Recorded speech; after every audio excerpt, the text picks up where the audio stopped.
Welcome back नाज़रीन, clinic online में दोबारा खुशामदीद कहता हूँ। आज हम बात कर रहे हैं मल्टीपल प्रेगनेंसीज़ के हवाले से और क्या क्या एहतियात की ज़रूरत होती है। इन तमाम बातों में बात करने की कोशिश कर रहे हैं। आपकी कॉल्स भी आ रही हैं। इस वक्त मौजूद हैं प्रोफेसर डॉक्टर रुबीना हुसैन साहिबा, chairperson department of gynae offs, Ziauddin university and hospital. Doctor साहिबा, ये बताइए, फेजेस शुरू के फेज़ गुजर गए, एंटी नेटल केयर चल रहा है, डॉक्टर के विजिट चल रहे हैं, अब जो डिलीवरी का टाइम आ जाता है, क्योंकि जिनके अमूमन लोगों की ख्वाहिश होती है कि जी नॉर्मल डिलीवरी हो, सिजेरियन सेक्शन से बचा जाए, यहाँ पे क्या मामला होते हैं? ट्विंस की तो नॉर्मल, अगर फर्स्ट ट्विन की प्रेजेंटेशन पे डिपेंड करता है। अगर फर्स्ट ट्विन के फैलिक है तो ट्विंस को सर के बल प्रेजेंट कर रहा है तो नॉर्मल का ट्रायल दिया जा सकता है ट्विंस को। अच्छा, ये नहीं कि ट्विन ज़रूरी सिजेरियन हो। अलबत्ता ट्रिपलेट्स और क्वाड्रिपलेट्स में सिजेरियन के इम्कानात बढ़ जाते हैं। ओके, तो ये है, तो ट्विंस की डिलीवरी बस क्लोजली मॉनिटर होती है।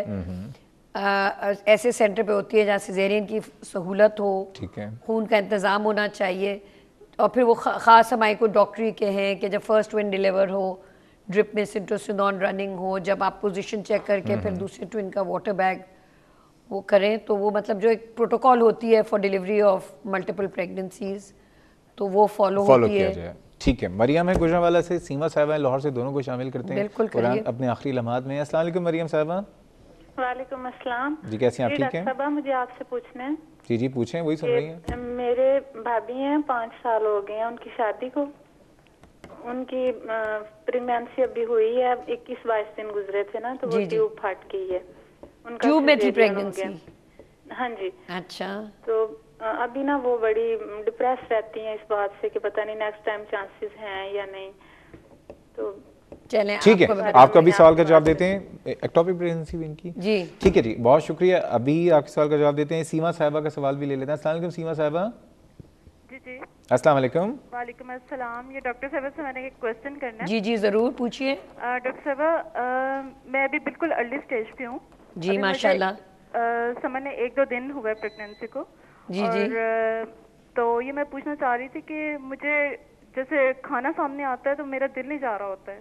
दैट मीन्स आपकी प्रेगनेंसी बहुत अच्छी चल रही है क्योंकि ये नॉर्मल चेंज है प्रेगनेंसी का। लेकिन कुछ देर के बाद मुझे बहुत शदीद भूख लगती है। अब इसको क्या कहेंगी आप?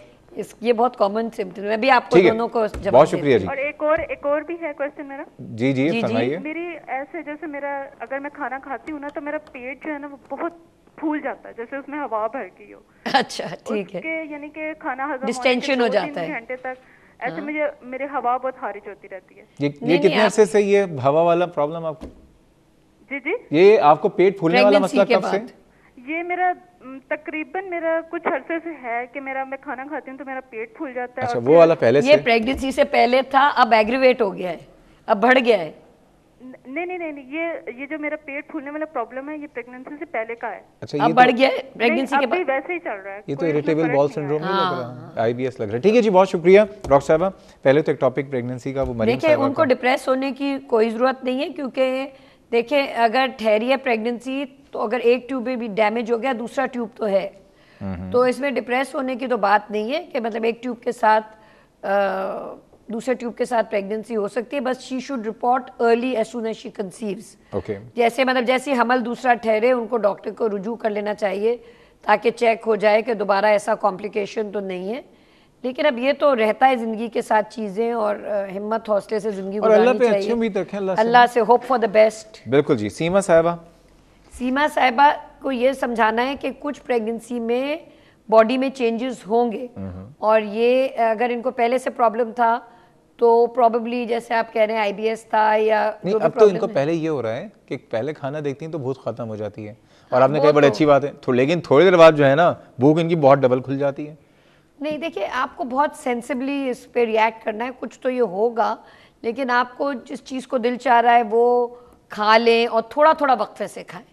बिग मील पहले आपको कह रही है कि खाने के बाद डिस्टेंशन हो जाता है, तो आप एक बहुत ज़्यादा पेट भर के नहीं खाएं, थोड़ी स्मॉल फ्रीक्वेंट 5 मील्स लें, स्प्लिट करके खाने। चलें, स्प्लिट करके खाइए। और इंशाल्लाह ताला IBS पे हम दोबारा एक प्रोग्राम करेंगे, क्योंकि एक लंबा चौड़ा टॉपिक है, आखिरी 1 मिनट में हम नहीं बता सकते, लेकिन IBS पे आप कुछ कहीं पढ़ भी लें, इंटरनेट पे भी ये चीज़ें अवेलेबल हैं, फाइबर वगैरह ज़्यादा रखें। डॉक्टर साहब ये बताइए आखिर में, ये कैमरा है और तमाम माएँ सामने आपको देख रही हैं जिनके क्वाड्रुप्लेट्स, ट्रिपलेट्स या ट्विन्स होने वाले हैं, उन तमाम ख़वातीन को आखिर में आप क्या मशवरा है, क्या मैसेज देंगी?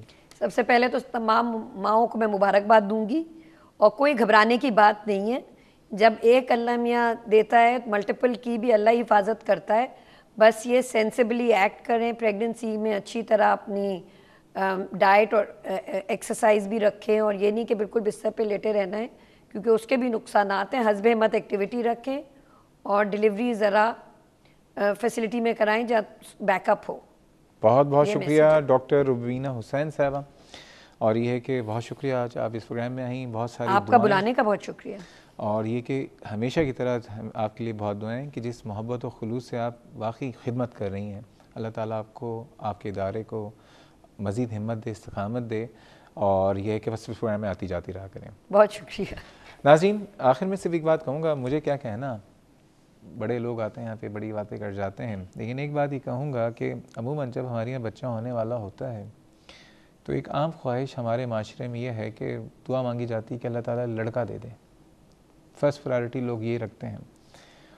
मैं तमाम लोगों से एक बात ही कहूँगा कि ये लड़का होना या ये लड़की होना ये किसी भी इंसान के दायरे अख्तियार में नहीं है, और खुदा के वास्ते खुदाई को चैलेंज मत किया करें। अल्लाह ताला को, अल्लाह ताला की खुदाई को आप चैलेंज करके फिर उसके असबाब पूरी ज़िंदगी आप भुगतते भी हैं। सिर्फ़ और सिर्फ एक दुआ रखें कि अल्लाह ताला जो भी औलाद दे, पहली बात सेहतमंद हो, ये एक बहुत बड़ी नेमत है। सबसे ज़्यादा, चाहे वो लड़का हो चाहे वो लड़की हो, ये अल्लाह ताला जो बेहतर समझेगा वो देगा। दूसरी बात ये कि वो सेहतमंद हो, और वो माँ की सेहत भी सही रहे, बच्चे की भी सेहत सही रहे, और ये कि वो नेक और फरमाबरदार हो। ये दुआएं अगर आप करेंगे तो इंशाअल्लाह ताला अल्लाह ताला की खुदाई जो है वो खुश होगी, अल्लाह ताला भी खुश होगा। बजाय इसके कि आप अल्लाह को, आप सिर्फ़ और सिर्फ लड़के की प्रायोरिटी रखें, आप उस माँ को तकलीफ़ देंगे, या अगर वो लड़की हो जाती है तो सारी ज़िंदगी आप वैसे ही अपना जो है ना रिश्ता कमज़ोर कर लेंगे। दूसरी बात ये कि जो जिन जिन ख़वातीन के यहाँ ये मामला चल रहे हैं, मैं उनके घर वालों से, उनके ससुराल वालों से, उनके मियाँओं से सबसे गुजारिश करूँगा कि वो औलाद जो पैदा कर रही है वो आपकी औलाद है, और ये सारी तकलीफ़ ख़ुद ले रही है, उसका जितना ख्याल कर सकते हैं कर लीजिए। दुनिया में अगर आप उसके साथ कोई जुल्म करेंगे तो रोज़ क़यामत, दुनिया में तो शायद आपको पता ना चलेगी, लेकिन रोज़ क़यामत आपका हिसाब ज़रूर होगा। उसके लिए तैयार रहिएगा। इस प्रोग्राम से कोई फीडबैक या सजेशन हो तो आप मुझे ईमेल कर सकते हैं cliniconline@health-tv.tv, या फेसबुक पर जाकर क्लिनिक ऑनलाइन के पेज पे हमें अपने सवालों से आगाह कर सकते हैं। कल फिर मुलाकात होगी, कल तक के लिए अल्लाह हाफ़िज़।